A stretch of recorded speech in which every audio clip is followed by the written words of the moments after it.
Welcome to Lanka today news. இது இன்றைய உலக செய்திகளின் தொகுப்பு. முதலில் தலைப்புச் செய்திகள். வெனிசுலா, கனடா, கிரீன்லாந்தை ஆக்கிரமித்த அமெரிக்கா. கராச்சி தீ விபத்தில் பலி எண்ணிக்கை 21ஆக உயர்வு, 63 பேர் மாயம்.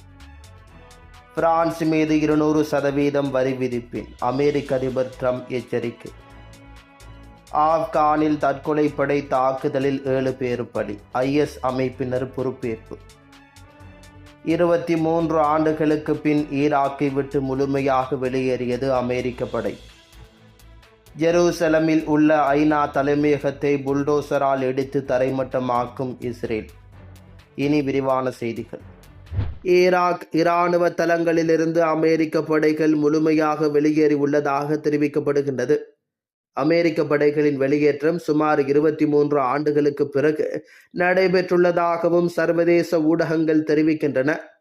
ஈராக்கின் அல் அன்பர் மாகாணத்திலுள்ள ஐன் அல் அசாத் விமானப்படை தளத்தில் இருந்த அமெரிக்க படைகள் முழுவதும் வெளியேறி உள்ளதாக ஈராக் பாதுகாப்பு அமைச்சு உறுதிப்படுத்தியுள்ளது.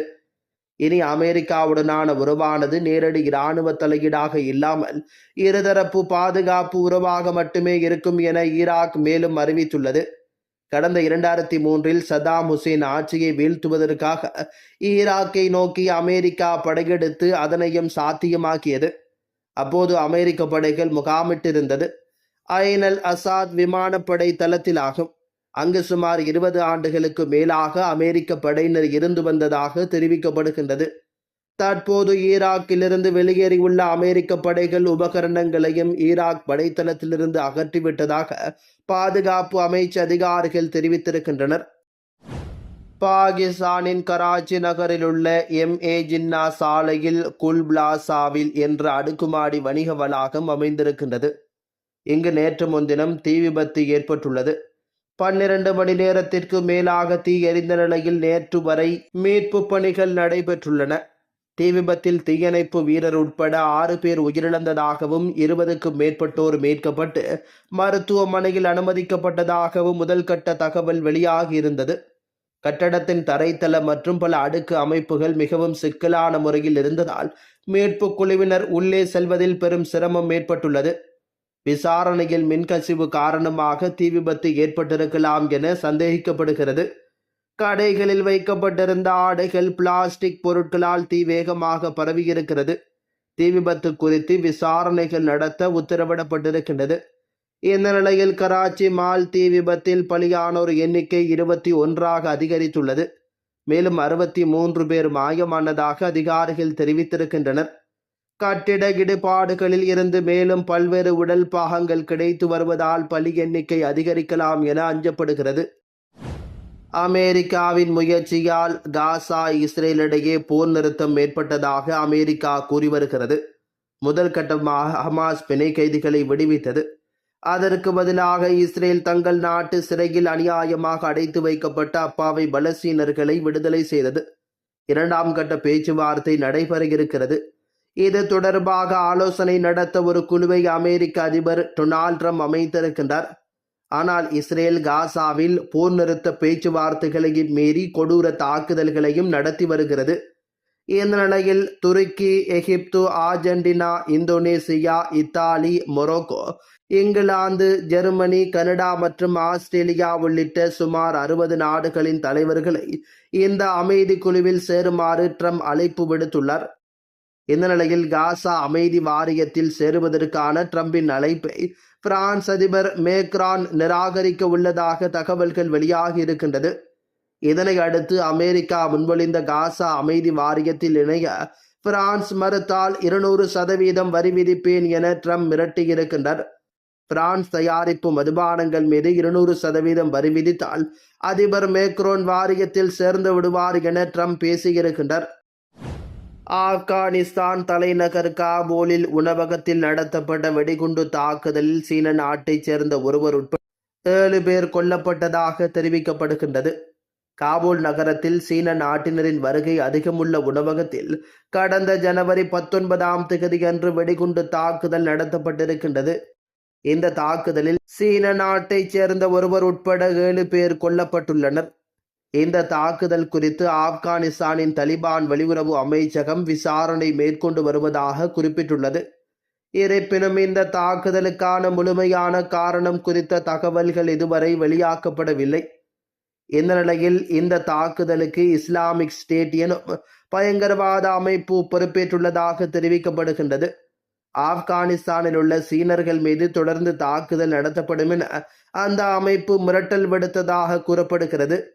இது பற்றி IS அமைப்பினர் வெளியிட்ட செய்தியில், சீனர்கள் அதிகம் வருகை தரும் உணவகத்துக்குள் தற்கொலைப்படை தாக்குதலை நடத்தியதாகவும் இந்த தாக்குதலில் அங்கு திரண்டிருந்த 25 பேர் பாதிக்கப்பட்டதாகவும் தெரிவிக்கப்பட்டிருக்கின்றது.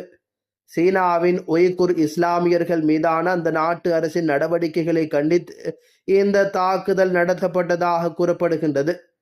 இதையடுத்து ஆப்கானிஸ்தான் நாட்டுக்கு பயணம் செய்ய வேண்டாம் என சீன அரசு குடிமக்களுக்கு இன்று அறிவுறுத்தி உள்ளதும் குறிப்பிடத்தக்க விடயமாகும். வெனிசுலா, கனடா ஆகிய நாடுகள் மற்றும் கிரீன்லாந்தை அமெரிக்க பகுதிகளாக குறிப்பிட்ட செய்யறிவு அதாவது AI புகைப்படத்தை ட்ரம்ப் வெளியிட்டு புதிய சர்ச்சையை ஏற்படுத்தியிருக்கின்றார். வெனிசுலா, கனடா நாடுகள் மற்றும் கிரீன்லாந்தை அமெரிக்காவின் பகுதிகளாக குறிப்பிட்டு செய்யறிவால் உருவாக்கப்பட்ட புகைப்படத்தை ஜனாதிபதி ட்ரம்ப் வெளியிட்டுள்ளார். வெனிசுலா, கனடா நாடுகள் மற்றும் கிரீன்லாந்தை அமெரிக்காவின் பகுதிகளாக குறிப்பிட்டு செய்யறிவால் இந்த AI புகைப்படம் உருவாக்கப்பட்டிருக்கின்றது.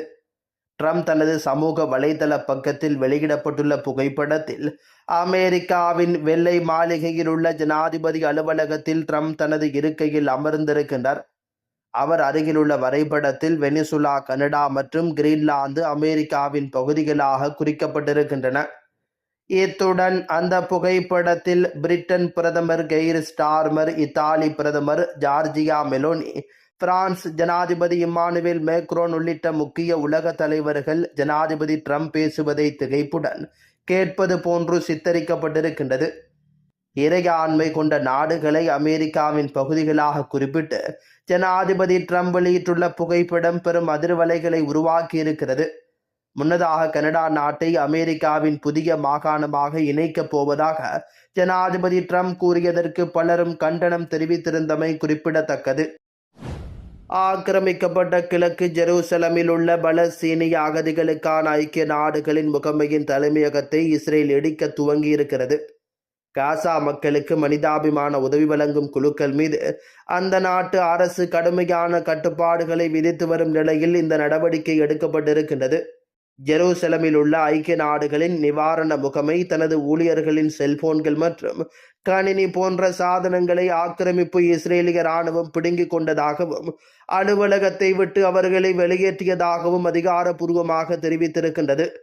இந்த தாக்குதல் ஒரு குறிப்பிட்ட அமைப்பின் மீதானது மட்டுமல்லாமல் சர்வதேச விதிகளை மீறும் செயல் என்றும் ஐநா சபையின் சலுகைகள் மற்றும் அதன் பாதுகாப்பிற்கு எதிரான ஒரு தீவிரமான விதிமீறல் எனவும் முகமை தெரிவித்திருக்கிறது.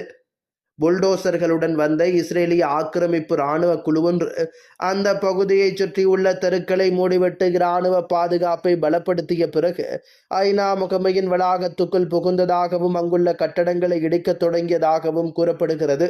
பலஸ்தீனத்திற்கு ஆதரவாக செயல்படுவதாக கூறிய அந்த அமைப்பை இஸ்ரேல் தொடர்ந்து தாக்கி வருகிறது. ஆதாரங்கள் எதையும் வழங்காமலேயே அந்த அமைப்புக்கு ஹமாஸுடன் தொடர்பு இருப்பதாக ஆக்கிரமிப்பு இஸ்ரேல் பொய்யான குற்றச்சாட்டுகளை கூறியிருக்கிறது.